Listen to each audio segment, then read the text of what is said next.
So welcome everyone to Poets Time. As you know, my name's Linda Jackson and it's the end of June now, and we're starting to think about opening doors a bit more in terms of this COVID situation. So starting to think about moving on. In fact, I've just booked the first event in Avant-Garde, Seahorse event in Avant-Garde for July the 26th. It's a Monday night and that's in King Street.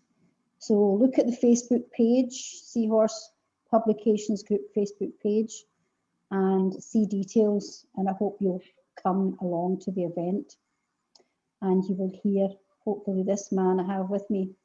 If he's available and he's in the country, I'm going to have him reading at that. So my special guest today is a writer who was born in Canada and has lived in Scotland for over 30 years. And his name is Michael Killoran Ross. Now, Michael has just brought out his first collection of poetry. It's called Chat Lines, and really some wonderful work in here. Magnificent representation of place. In fact, on the back it says, in his poetry, Michael Ross has a film director's eye for a sense of place. The panoramic, the slow tracking, and the intimate close-up. And that's what you find in these chat lines. So that's published by Carulia Press and will be available to buy. If you, again, you look at the Seahorse Facebook page, you will see how to buy it there. But meanwhile, very lucky, we've got him here with us just now. Hello, Michael. Hello, Linda. Lovely to see you. And you? Are you going to manage to the Smithy Gallery tomorrow? Yes, I am indeed. I certainly am. We're going to have a lovely meet-up, a few poet friends in the Smithy Gallery tomorrow out there in Strathwayn, so that's going to be lovely. But now I'm going to hand over to you, Michael, so that we can hear a couple of your poems, 2 or 3 of your poems, and then we'll have a wee chat. Great. Good. So, folks, you're in for a treat. This is Michael Killoran Ross. The first poem I'm going to read is the title poem in my collection called Chat Lines. I asked her why. Coal-eyed stare. To be at the service of literature, she said. Sounded awfully grand, artistic-like. Simpler for me, just want to entertain. So many stories to tell, some unprintable. All the same, the great delight is sharing stuff that really sort of almost happened. Excellent. And the second poem I'm going to read is one called Homeland. I grew up in a town in Western Canada, small town in Western Canada, not so small any longer, but when I grew up, it was a small place. And I'm going to read this poem that was written about that little place. In the West, on a southern hill, there was a house filled with people, with things. A house that grew, changing from 2 rooms to more than enough for everyone who needed to be there. On the northern hill, a church, a graveyard still holding kith and some kin. Sisters in gray in a home for the old and lame, dispensing love inflamed by a greater good. And in between the town straggles, leaning down toward a stream they call a river, seamed by brush on either side, shops, a wide main street. Lives lived here, peculiar, strange, queer, gossiped tales around every corner, repeated over time, never true, never not true. She came to teach. Her family followed inland from some coastal place. Those 3, mother, father, Marie, in a small house at the end of Main Street, bending its way up the southern hill like a ragged tail. There was a suitor once. They said he was keen to announce his plan to marry her and take her away from there. Then they came at night before the golden dawn. Go now, they told her father, or you won't live to see the sun. Our justice when you linger with our children. So she and the mother carried on alone. No man ever came between them again. Nothing more was said. Long generations of children's children sat at her knee, learning to read, to write slippery words, to see a world she dreamt of. She went mad in the end, watched by les soeurs grises.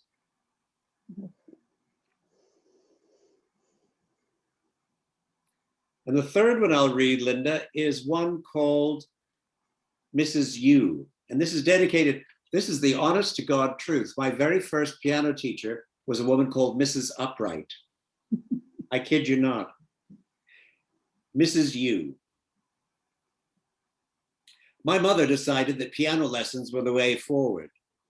At first, I was pretty excited.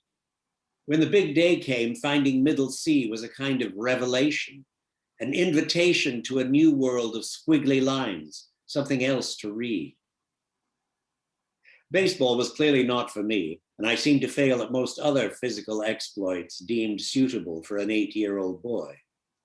Anyway, my older brother was great on the old Joanna, so because of that, me and Mrs. U got in tow.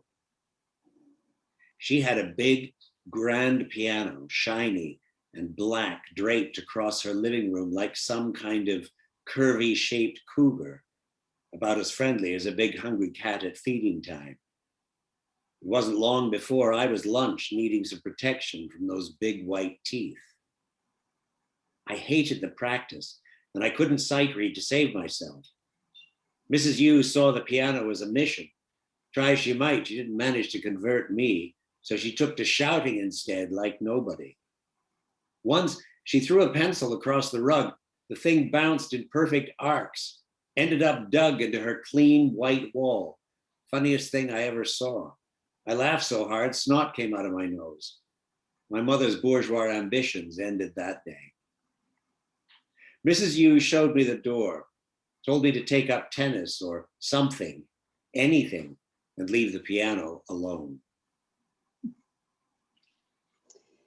It sounds as if you're a bit naughty. You've got a naughty streak. Yeah, I think I was that. Yeah, you're definitely a wee bit of naughtiness. That the first poem and the second poem, there's kind of suggested narratives in each of these. You know, that first one where you say that it's almost told, you know, at the end of it, although the girl's serious about her writing, or sounds serious and stern, and you're just trying to entertain, or not you, the narrator. And also then, it's also then this ending where you say a story is told. And also in that second poem, you talk stories told and not, and untold, or truth told and not told. So there's all these other narratives that are running alongside the narratives of your poems, which I found, and that happens a lot, and it's intriguing to say the least. I wondered if you would say a wee bit more about the women in grey. I mean, I've said to you before, I think that second poem, Homeland, just sounds like a set on a David Lynch movie. You know, it just has that feel of kind of postmodern threat.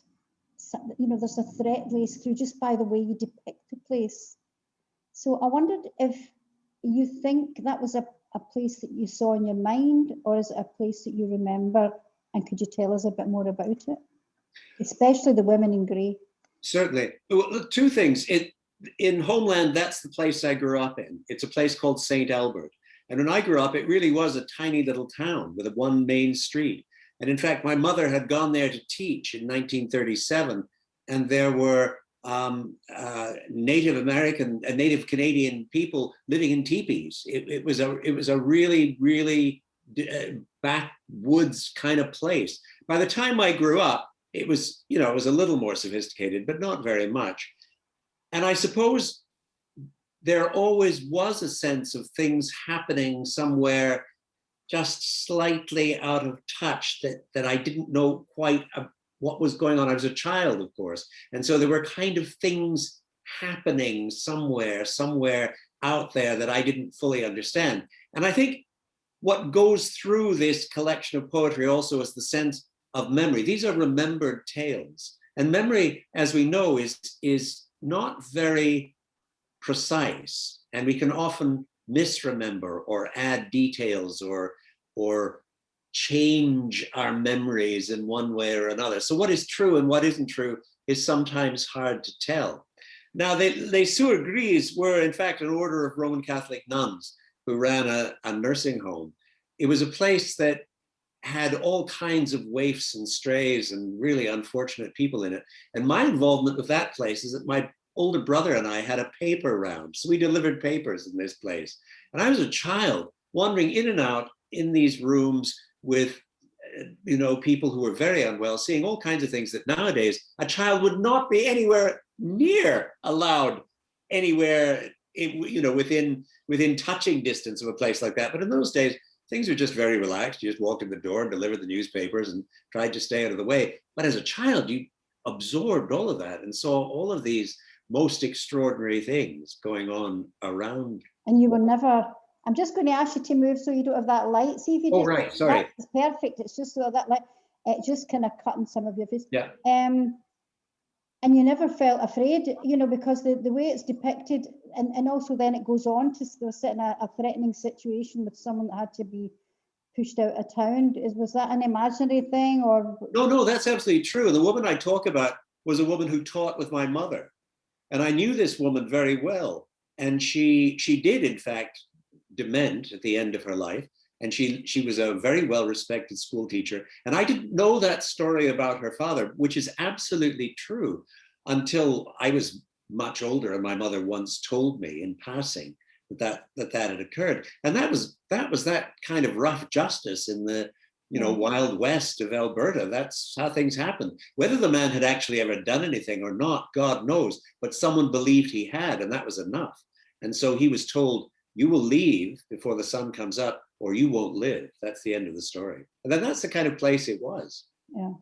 Yeah, that it sounds rough justice if you didn't do it, but if you did do it, well, you could imagine that would happen any place. I mean, quite a lot of places, that's quite that reaction from the community.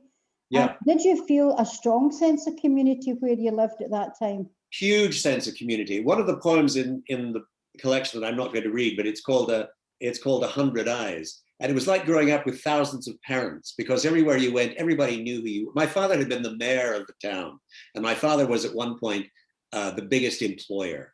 So everybody knew who we were. Yeah. And if you misstepped in any way, you could guarantee that your parents would know before you got home that you had stepped out of line in some kind of way. You had, misbehaved, you had done something. And that was a great sense of comfort. In as far as it was intrusive, it was also very comforting because, any house was open at any time. If you were away from home and there had been an accident or something happened, somebody else's mother would look after you. And that's the way it was, There was no issue at all. And in the middle of the town, this is absolutely true. In the middle of the town, there was an old metal bridge, an iron bridge. And every year, without fail, some child would get their tongue stuck to the iron bridge because they would walk by. The iron bridge would be frosty, and that would look very inviting to a child. And so you'd want to lick it. And of course, the moment you licked it, your tongue was stuck to the bridge. So there was some poor child stuck to the bridge regularly every winter until someone came. Did you have that experience, Michael? Sorry? Did you have that experience? No, that didn't happen to me, thank God. I think I saw it happen enough to keep me from ever doing that. So I again, one of the things I noticed is there's a lot of reference to place in your book. What brought you to Scotland? Can you answer that? Well, absolutely. I remember being very, very little and deciding that place I'd grown up in, comforting though it was never going to be enough, that I wanted to leave as soon as I possibly could. And so when I was 21, I left. First went to Vancouver Island, I went west and then went east, went to Montreal. And after I had lived in Montreal for a couple of years, I wanted to come to England. And I went to London. The idea was that I would go to London for a year. And I ended up staying for 11 and a half years. And then I also went to university in London, and I came up to Scotland to do graduate study with every intention of staying for 2 years to do graduate study. But I met the woman who became my wife, and I didn't ever go back to London or indeed to Canada, and have lived here ever since. Welcome. Well, that was good for us to get you here, to get your lovely poetry and all your input every time we see you. So, Michael, I'm going to get you to give us another couple of readings, if you will, from this wonderful book. Okay. The next poem I'm going to read is one called I Still Squirm. And again, this book follows a more or less lifeline chronology and kind of goes through my life in a way, not all of my life, but my early life, and then on a bit from there. And this one was written when is about an experience I had when I was a teenager. It's called I Still Squirm. It was pale green, a gas guzzler Chrysler, brand new, his pride and joy. Gas was cheap, air was everywhere. My job that day was to collect rent from the woman who lived in a shack by the river with some children, most still alive, one dead, booze freezing cold. I remember his funeral. His ma dived headlong into the grave. I stood in awe, swinging the incense like a metronome over the snow-packed earth. Anyway, the job was to grab the money, get home with a new car. I pulled up, stepped out. The ma came screaming, steaming out of the house like a woman on fire. Don't drive that beautiful car in the mud, mister. I'm coming to you. Splish, splash across the path, $50 in view in her grubby fist. I stopped dead, my hand stuck out. Realized then my dad was a slum landlord, comrade. I still wonder if she figured that car was worth more than her. Thinking about it all, I still squirm. Mm-hmm.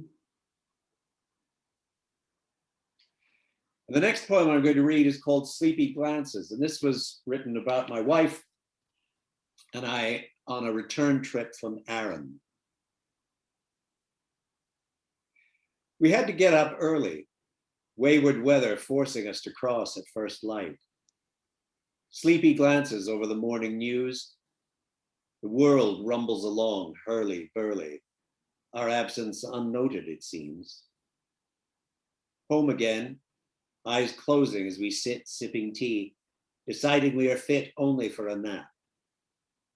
How delicious to curl together in the pale afternoon light, then to wake, skin touching skin, lovers once again.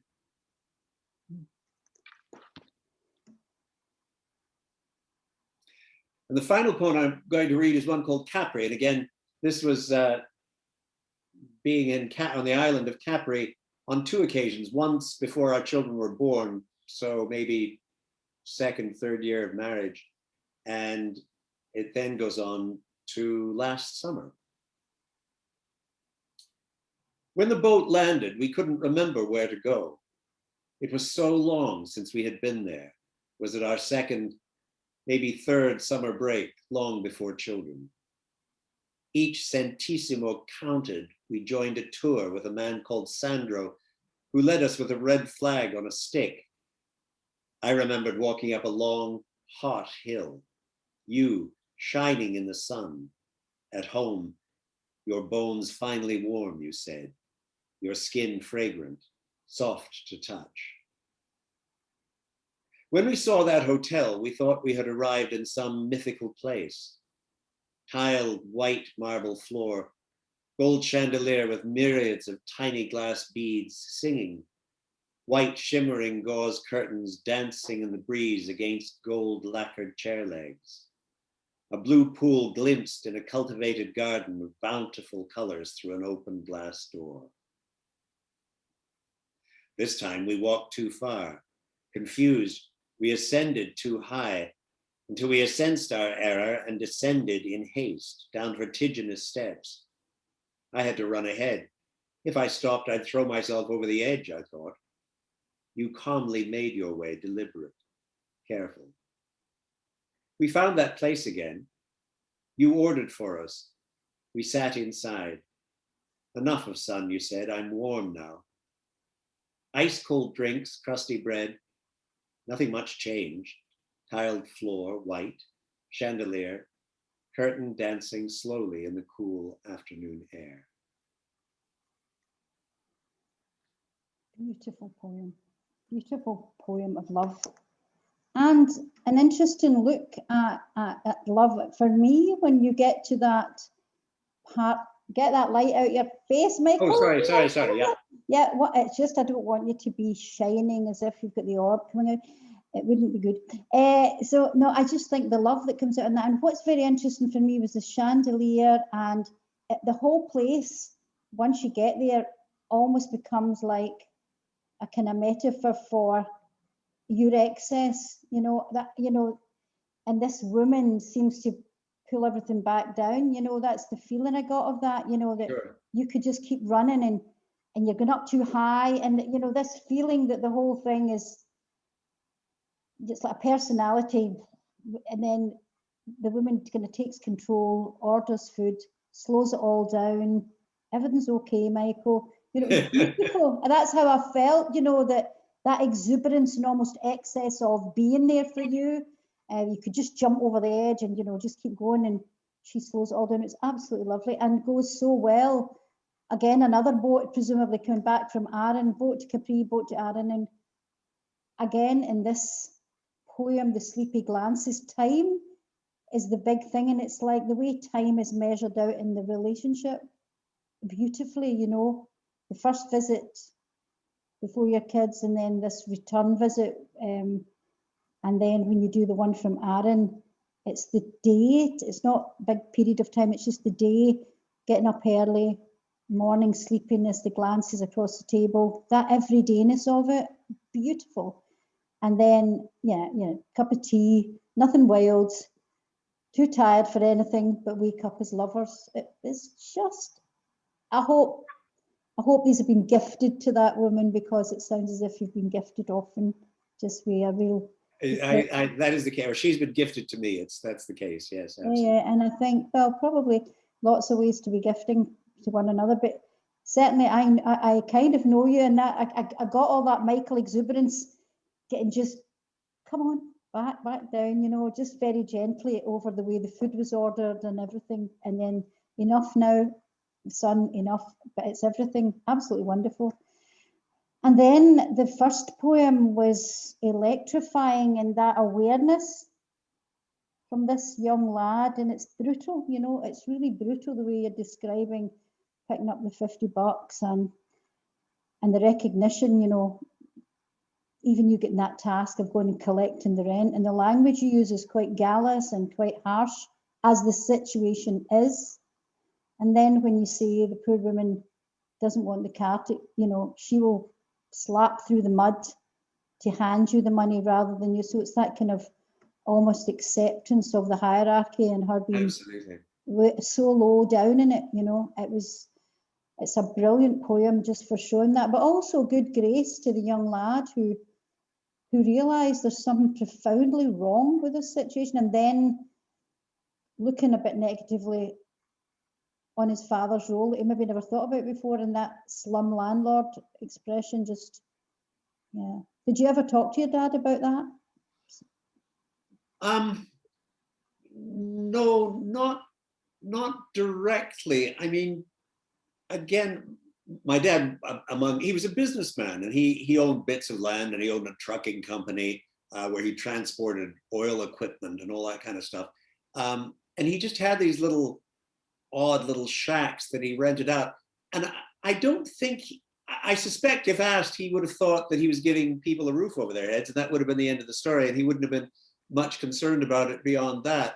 And it wasn't so much the fact that he owned or rented out this property, and it was pretty slummy property when I think back on it, but it was the idea for me. And I remember so clearly that as I tried to drive forward, that woman wouldn't let me drive to the front of her house because there was mud. And there was something about that car couldn't be marked. And that's just staggering to me, that somehow she would walk through the mud, she would debase herself in that kind of way, but I wasn't to get the new car dirty. Extraordinary. So do you think maybe that and maybe other things you saw in that time, because I know you're quite a morally grounded man. I know you're part of your life was involved with the Catholic Church as a deacon. So clearly you've got your own moral maze that you walk through. Do you think some of these things contributed to your very strong sense of justice that I know you have? Yes, I suspect they probably did. And I think that there certainly was a sense, even in that very small place that I grew up in, between those who didn't have and those who did. And it was pretty marked, and it was pretty brutal. And of course, that was a time in Canada where there wasn't the kind of social care system that exists here in the UK. If people didn't have, they didn't have. That was it, and they had to kind of scrabble for whatever they could find. And I suppose there was also this idea of living very closely with Native American people, Native Canadian people in this little town. But there was real division between the people who were Native Canadians, Aboriginal people, and everyone else. And I always thought that was wrong too. I had a sense that wasn't right somehow. In fact, I'll just tell you a little story. My grandfather had owned a dairy farm, and he had a man who worked on his farm who had a relationship with an Aboriginal woman. And my grandfather, being not a very tolerant man, fired them both because that was beyond the pale as far as he was concerned. Now, years later, they had a daughter, and that daughter married my cousin. And I always thought that was terrifically poetic justice. Yeah, it is, but I think it's so interesting hearing this.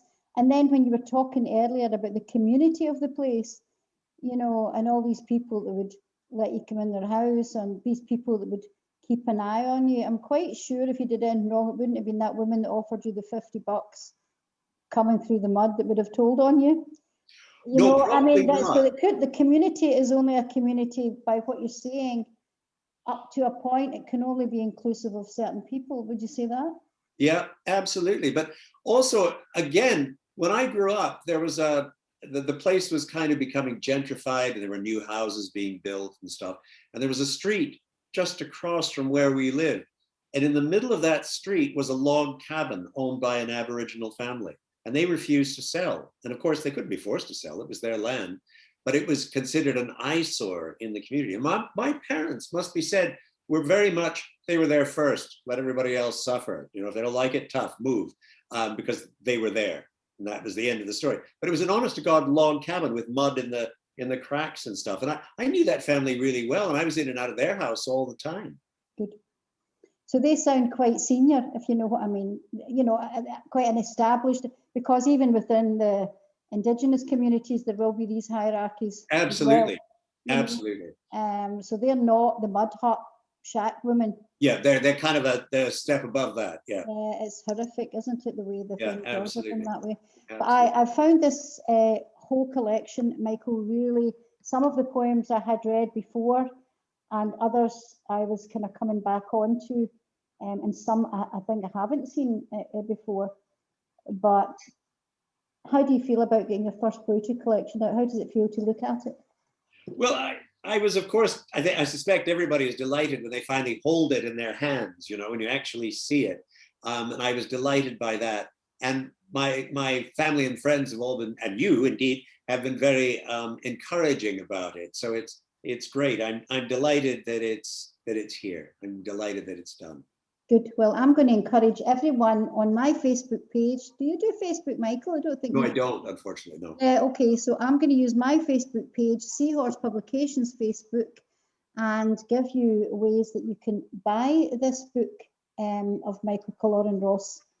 I think anyone who's got an attachment to Canada, and anyone who's got an interest in a child, teenage, there's so many areas in it, and love is so beautifully dealt with in this book. Also the love of children and the terrifying distance you can sometimes feel from your children comes across very strongly in this book too. So I want to say thanks for writing it, Michael. And thank you. It should give people a lot of thoughts, certainly me and everyone else I know is going to have the same, I think, level of deliberation in their head about many things once they read it.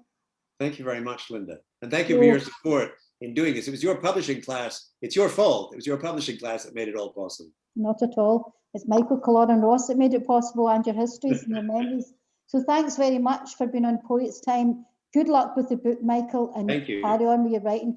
I'll see you tomorrow in the Smithy Gallery. Great. I look forward to that, Linda. Thank you very much. Bye-bye now. Bye, everybody. Bye. Thanks for listening to Poets Time with Michael Killoran Ross. Thank you.